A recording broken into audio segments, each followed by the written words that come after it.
Spending leaks and smart goals.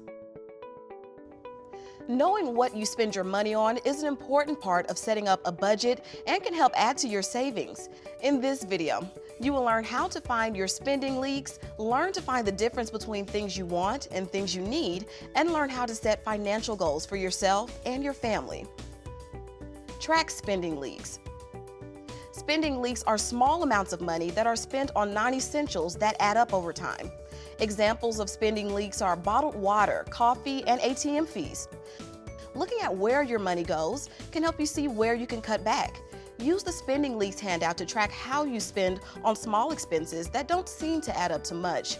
This will help you become aware of how you spend all of your money.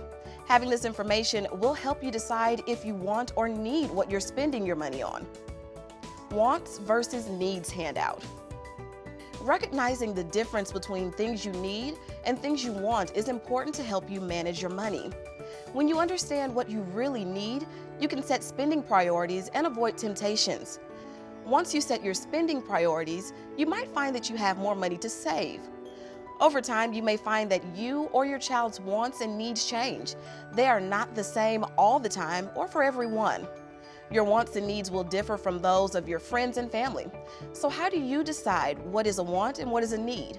Generally, a need is something that you need to live: food, water, clothing, and a safe place to live. A want is something that you like but can live without, such as fast food or designer clothes. However, sometimes it is difficult in today's world to separate wants and needs.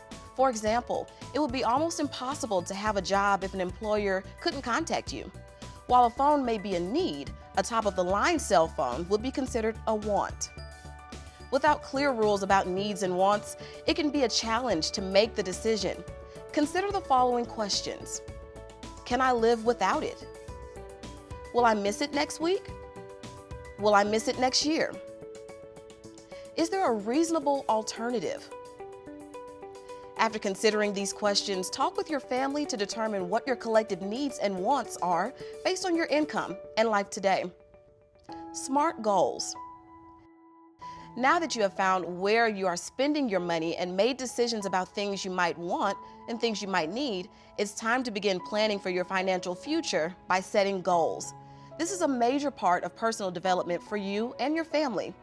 Achieving your goals will give you and your family a great sense of accomplishment. You may be facing higher expenses while caring for your child with special needs, or you may have had to put your career on hold or find part-time work to help cover these costs. Even if you have a struggling cash flow, you can set goals that will help improve your family's financial well-being. To create these SMART goals, you will use your spending plan from the previous module, as well as your list of spending leaks. You can also use the SMART goal handout to help work through your thought process for setting a goal. SMART goals are specific. When setting a goal, be specific about what you want to accomplish. I want to save loose change every week is more specific than I want to save money. Measurable. A goal is more achievable when there is a way to measure progress. Think about how you will measure your goal progress. I want to save $5 a week is measurable. I want to save money is not. Achievable. This focuses on how important your goal is to you and what you can do to make it possible. Think about what you need to accomplish your goal. If you don't have the tools or skills needed, you won't be able to accomplish it. I will save $5 a week is more achievable than saying, I'm going to save $50 a week if you don't have extra money. Realistic. Your goal should be something that you believe can truly be accomplished. It should also be relevant to your family. Why do you want to reach this goal? I'm going to pay down my debt in 12 months is more realistic than I'll pay down my debt when I win the lottery. Time-bound. Time limits help make your goal more achievable by creating a sense of importance. Think about your goal deadline and what can be accomplished in that time period. I am going to pay down my debt in 12 months is a more specific time frame than I will pay off my debt by next fall.